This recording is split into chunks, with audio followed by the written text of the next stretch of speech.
24 hours, 7 days a week. You can find your favorite program, Law and You, only on Pinnacle TV. Hello, welcome to today's exciting episode of Law and You. My name is Dele Igbinedion, and I'm so glad to have you, tune in today. Now, I want to thank those of you who have been contacting us on all our social media platforms, on our YouTube channel, on Facebook, on our website, etc., etc. Please keep it coming in, and then we value your input. In Edo State of Nigeria, every person who is found trading on the street, i.e. selling your wares, you could be selling tomatoes, you could be selling yam, you could be selling anything whatsoever. The government has a group of people who would arrest you and charge you to a mobile court and sentence whoever to either prison or to pay a fine. Now we'll be looking at it when we come back. I've got a special guest in the studios. Don't go away. 24 hours, 7 days a week. You can find your favorite program, Law and You, only on Pinnacle TV. Welcome back. I have with me here in the studios, looking at this subject of street trading, the economic impact, the ban on it, and how it's affecting our people. I've got with me in the studios Leftist Omobude Agho. I call him the Great One. Coordinator General of Edo Civil Society Organizations, Edo School. Leftist, welcome to the program. I greet you, Barrister. Good day. First of all, Leftist Omobude Agho. Leftist, is that an appellation? Is that part of your name? What is that? Okay. Leftist is an appellation, is a definition of my conviction and my belief. I'm sure you know that the conviction gives me power to my belief and my convictions. Okay. Leftism is an ideology that defines socialism, those that believe in socialism. And the Nigeria context for it precisely, which is best defined in our own way, is that the wealth of the people must belong to the people for the benefit of the maximum of the people. Summary. Okay. That is your belief? Yes. You believe in socialism and equal redistribution of the wealth. And not that some people will hold all the wealth at the expense of others. Yeah.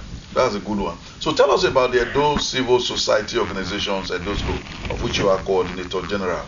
Okay, it's actually Edo Civil Society Organization. People are used to calling it Edo School. Yeah. It's not Edo School. It's Edo CSO. Okay. Edo Civil Society Organization is the umbrella body of all left movement and groups, individuals and groups in Edo State. Okay. That is the Edo State chapter of it, of Edo State, that's Edo CSO. But the Edo CSO is a member of the left movement of Nigeria. We have the national platform, which is LMN, Left Movement of Nigeria. Yes, so we have the River Civil Society Organization, Delta Civil Society Organization, UB Civil Society Organization, and other states have the Civil Society Organization of those states. And basically, you guys, focus on redistribution of wealth. That's just it. Yes, one good governance. Our motto is promoting good governance, social justice, and human rights. Yes, in all of this, there must be proper distribution of wealth. Okay. Now, street trading. Yeah. I tend to think that people who go to the streets to hawk, to carry their wares on their head and sort of move around, are people in the lower, I don't want to say lowest strata of society, because these ones are lower because at least they have a means of sustenance. There are those who do not have at all. Those ones would be the lowest, if there's anything like that. So I tend to think it's a class sort of issue between the rich and the poor. When the government sort of bans street trading, tells people don't go out to trade on the street. I mean, would that be correct? Very, very correct. It's a class thing. It's not different from the many other policies that government tried to come up with to keep the poor continuously poor, or putting those that are down to remain down, while they are at the top want to remain there at the top. They are afraid. it's fear that some of these persons might survive someday and come to share with them those things that are enjoyable at the top. That's why they make laws to keep those down who might someday find a way to get out of that level, to remain there so that they can get out of it. If not, why will government, a sane government, I'd like to use the word, permit me, why will a sane government place a ban on street trading without providing alternatives? I think that a sane government would rather provide an alternative that will leave these people without choice but to choose the alternative. If the alternative is suitable and better. Till now, government will say, do not trade on the street. But they won't tell you that they won't give you that option of what you could do to survive. It's like telling a child, do not steal, and you don't give the child food to eat. Of course, you've not said anything. So they've mentioned it, though it's not a law. So I cannot automatically say it's a ban. We could just say it's a fiat, normal executive rascalistic statement. Yeah, that's it. But it's not a law, So the question again would have been, if they had their own parents doing street trading, would they have placed a ban on it? I would even rather think that most of those who are either banning it now or enforcing the so-called ban were themselves trained by women who engaged in street trading. Definitely. Because I recall when my father died and my mother had to egg count a living to ensure that we went to school. She had a poultry, and I used to hawk eggs, this raw eggs, put them on a motorbike and move from place to place to sell for us to survive. So I could have been arrested and sent to prison. If it were now. If it were now. Just because I was trying to raise money to continue my education to become a lawyer. So that is the point that if you ask whether those who are doing it now, I would say that most of these people in government could have been products of such survivor. Because all of them in government, none of them comes from a rich. No, some of them, but very few of them. But that is why I said a sane government. A sane government. So if I said a sane government should have, it tells you that the government is not sane. I'm not insulting you. We're trying to use the expression of the English language, which is not actually our language. If I had spoken my language, maybe I would have said it differently. Now, how would you have said it in your language? I would have said it differently. The government,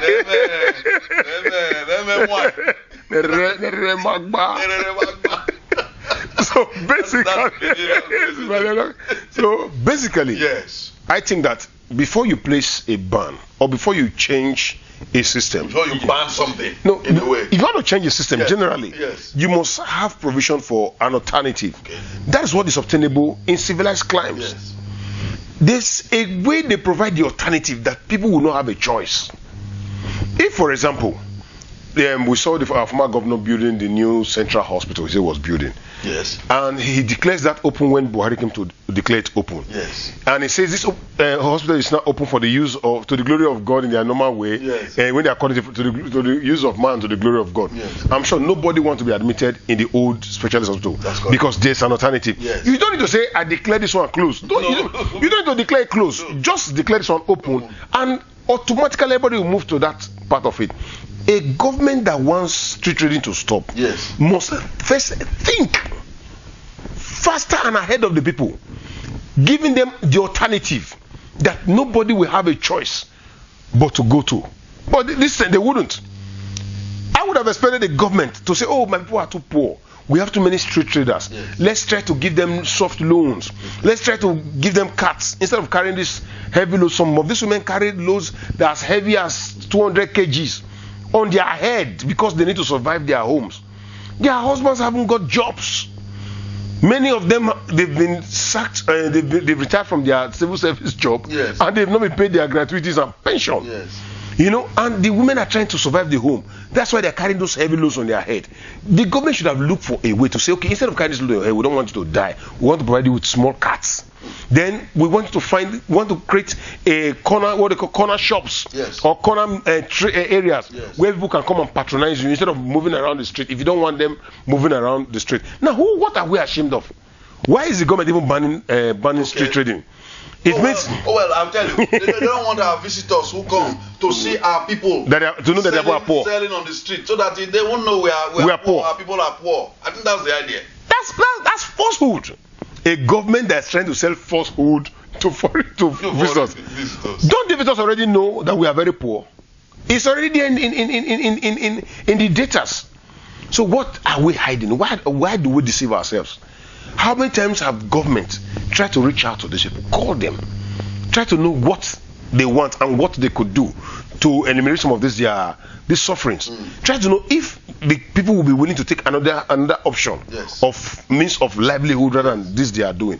When you can provide alternative and you want to take that from them, of course, you are only encouraging, the government is only, let me not say you, the government are only encouraging increase in crime. Because when these women or this boys, basically they are young women, they're also young boys, yes, young women and young boys, yes, once you take this noble job from them, they will venture into the other one, and we and they that are making the ban, yes, will be at the receiving end. We will not be safe. We will be a stranger. Yeah. Now we went out to the street before we continue. We went out to the reporter went out to the street to interview some of these people. We'll just listen to a few of them, and then we'll come back and then we'll continue the discussion. Please do not go away. They are disturbing us very well. They don't allow us to sell along the road, even inside market. They don't allow us. They say we should not put it on the floor, but when you put it on the floor, they will still seize it. When they seize it, you will pay like 10,000 naira before they will release you. So I wonder the reason why they will be chasing us, that is hawking along the road. We are just managing to survive, as in just to survive. See here, they are disturbing us. So if government will help us, because we are just looking for our daily bread. If government will help us to stop that for people like us to survive, it will be very good. Just comes, if the motor come, everybody waiting for road to run. If they catch you with your market, you will pay 15,000. As this one day, 15. But those people where they carry big markets, I don't know how much they pay. I want make them stop to the pursue us, so everybody go dey sell as they want. Because of you know say food no day now. If you know us wetin people go eat. Children go eat now, go pay school fee, go pay house. I no leave everything for my husband. E no good. You wan buy slipper, you wan buy this one, oga bring. Now make I dey come out. So I want make them stop to dey disturb us. Because if we know us wetin we go chop, na wetin that boy talk na as inside. Person no go, we will pay children school fee, pay house rent. If I say small say come out, I take her buy food go out, we take her cook shop. I say for them dey pay only that small. We no want am. I no get any work to do. Just as they say, and the task force, they know they let us the rest. So I want make God make great work for us to they do.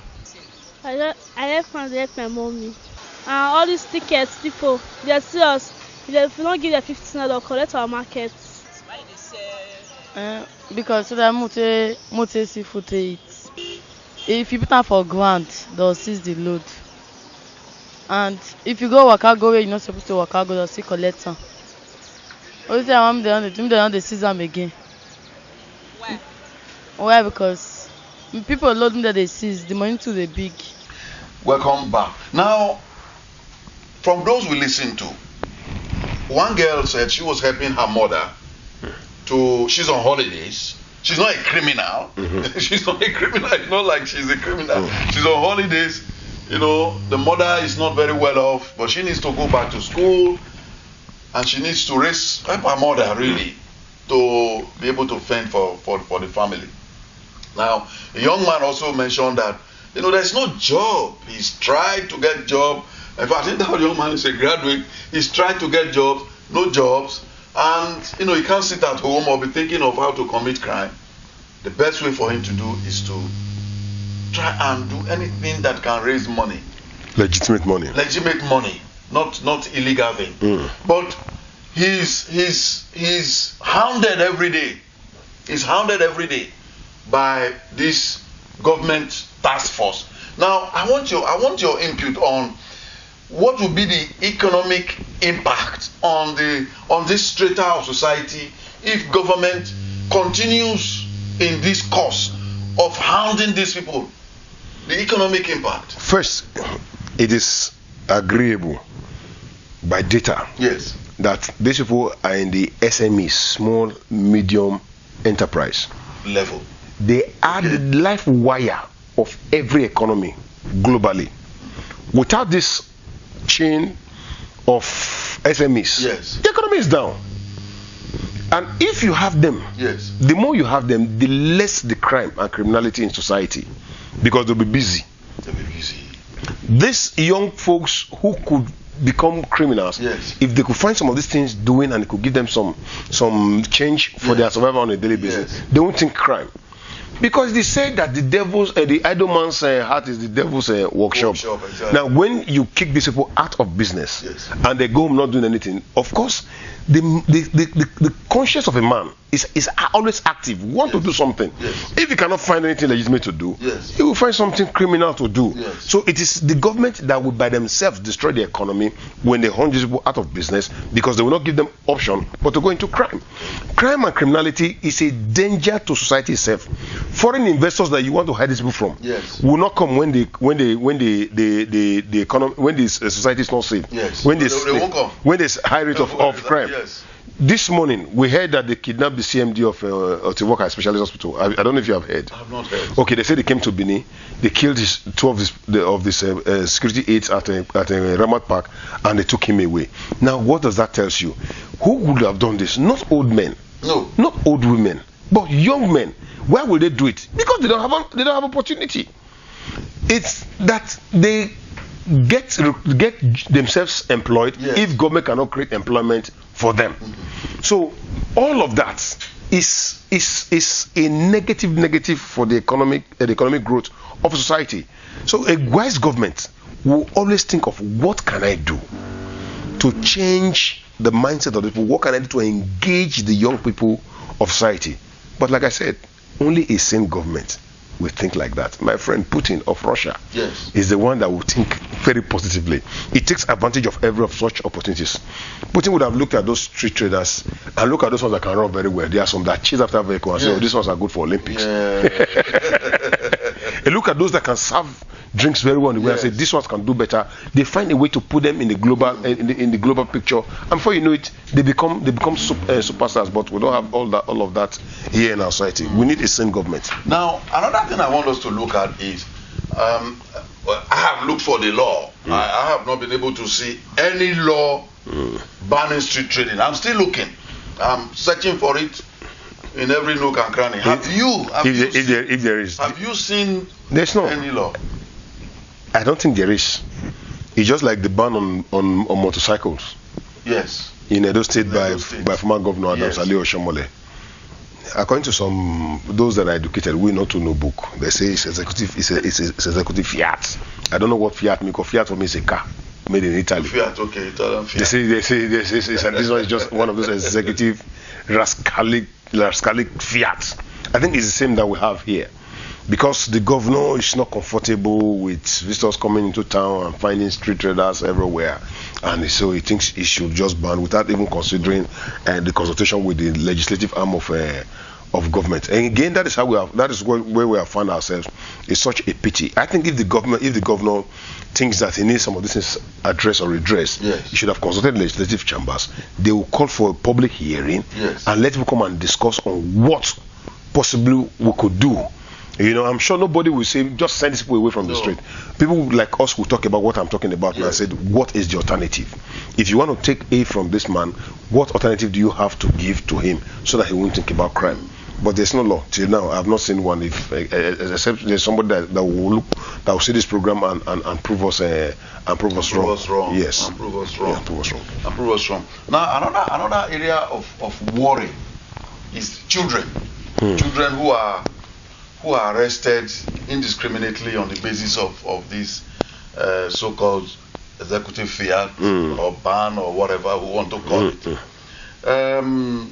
They are kept also when they are arrested on the street. They are kept in confinement with adults. Sometimes young girls are kept in confinement in the same cell with adults. Sometimes some people are smoking cigarettes and all that, and these are young children. How do we deal with the issue of the trauma? Because you in the civil society organization, you get all these complaints from these people. How do you deal with the trauma on these young people? I'm worried. We are quite very worried too. That is why you see us behaving the way we behaved recently. Yes. And to the extent that we went to shut down a magistrate, one of the magistrate courts sitting somewhere, what they call it, mobile courts. Yes. It was presided over by a magistrate sitting in Rokota. Because we find it funny why they will create another detention point within a court premises. First, we frown on it because it's not known by law. It's not known to law. It's not known. Law. It's not a legal detention point, and those that operate it are not law enforcement officials. So we are not police. They are not police. They are what do you call them now? They are not. Some of them are task force. Some are task force. Some are talks. Yeah. They are more of talks because we witnessed some guys who were very angry when we came to declare that cell must be open and the people must be let out. And we were wondering what their interests were until later I realized that from whatever procedure comes, they get their share at the end of the day. Oh. So for them, that is their own employment. But it is criminal in itself. Yes. To have such a detention point in the premises of a court. It is criminal in itself that young people, children, are put in the same detention point with some adults who at times if you look at their faces, these adults some of them could be criminals. So you will be sending wrong signals to these children and building a very funny information in their minds. That is two. Thirdly, is that you go and put people's wives in the same detention point merely because they were just hawking tomatoes or hawking pure water. Go and you just apprehend them, go and put them in the detention point, lock them in the detention point with some men they don't know before. We're Africans. Yes. There are some things that are forbidden among us. Somebody's wife with another man in one room, because I don't understand. So I basically just think that most of these things are wrong. It's not the fault of those talks who are doing those things. I think it's the fault of the judiciary, because magistrates come to sit in those courts and they see that it is from that detention point they bring people out for them to preside over their. And they see them bringing children, women, and men from the same room, the same cell, the same detention room, point. Or what you can call it. Yes. And then they go ahead. Yes, they accommodate and they go ahead to attend to issues from those places. So I think that it must start from the court, because if injustice comes from the mouth of they that should provide justice, then something is completely wrong. Completely wrong. We are going to continue this discussion, and I'm talking with Leftist Omobude Agho, Coordinator General of Edo Civil Society Organizations. Please don't go away. We'll take a short break and then we'll be right back to conclude the discussion. 24 hours, 7 days a week. You can find your favorite program, Law and You, only on Pinnacle TV. Thank you for staying tuned. We are still talking with Leftist Omobude Agho, Coordinator General of the Edo Civil Society Organizations, on the apparent unfriendliness of government to people who trade on the streets, who hawk on the streets. Now, an area that I wanted to look at is by law, if something is used to commit an offense, for example, it is responsibility of the arresting officer, police officer, to present that, to the court as an exhibit or something. But on the street traders, we find out that sometimes these are people who purportedly are enforcing this policy. If the women are selling, for example, something that is consumable like rice, they will stop, hijack the rice, and the woman will probably run away, and they will take the food inside their vehicle and drive away. What happens to that food? Your thought is as good as mine. Okay. The enforcers, these tax force men, Yes. I can authoritatively tell you that they themselves are not happy with the job they are doing. Okay. But again, they themselves don't want to commit crime. They also want to find another means of survival. So if they apprehend the bowl of rice, Yes. and the owner of the rice takes to her heel, Yes. it is dinner for them. It's dinner for them. It's dinner for them or lunch. So you cannot present the rice before the court. If the woman comes the following day, they will deny that they don't know the woman because she will not have evidence to show that they took her rice. Cooked rice with stew and meat and everything. Come on, it's a blessing from the Almighty for them on that day. Again, what our biggest concern is, what is the effect on that woman that would have lost that? And most of these people, from discussions we had with them, they borrow this money from thrift organizations, microfinance, and microfinance organizations, and sometimes from money lenders. Yes. To buy these wares. Sometimes some of them, like those who sell yam, the wheelbarrow. Yes. Are rented. The yam may have been bought on credit. To pay back. So, what in the closing minutes of this program, what will be your final position in terms of your advice to government on this matter? My advice to government is that government should be people sensitive. If we're in democracy, yes. Democracy is defined as government of the people, yes. By the people and for the people. Government must consider the people in all its dealings, in all its thinking, in all its decisions. Not treating as if their power they possess per time is absolute. Whereas it's transient. It's transient. It's very transient. So they should always think of it as 4 years is gone. And you are going back to the same people to beg them for votes. Yeah. But very unfortunately, these people forget so easily. The same government that had dealt with them this badly, yes. will still come and present them with some change. And they'll be willing to elect this government again. I don't know who has done this to us. We actually need spiritual leaders to help our people again in this life. Well, it will change with time. I believe that it will change with time. So government should be more sensitive. Now, on this issue of street trading, how do you want them to be more sensitive to the needs of the people? Sincerely, government should look at first the why. The why. The why the people are on the streets. Okay. They should look at what could be done to take them off the streets. They must sample opinions from these people because these people are the stakeholders in that area. Okay. I'm not sure many of them love what they are doing. It is condition that place them there. Okay. So that is part of the answering the why. Yes, okay. And government must think of how to provide an alternative so that even if you want them to get off the street, yes.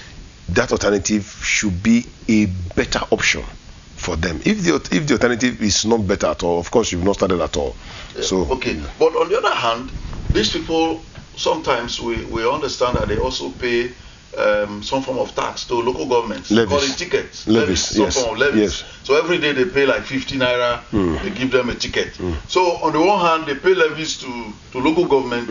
Then on the other hand, state government harms them, arrest them, and put them in jail.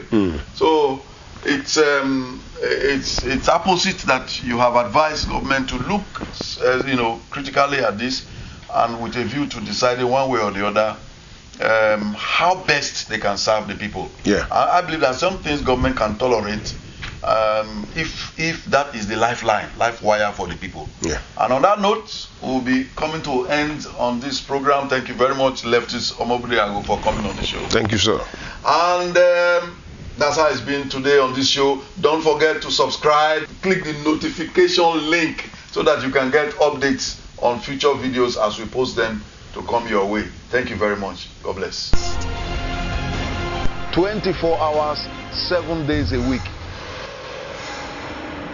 You can find your favorite program, Law and You, only on Pinnacle TV.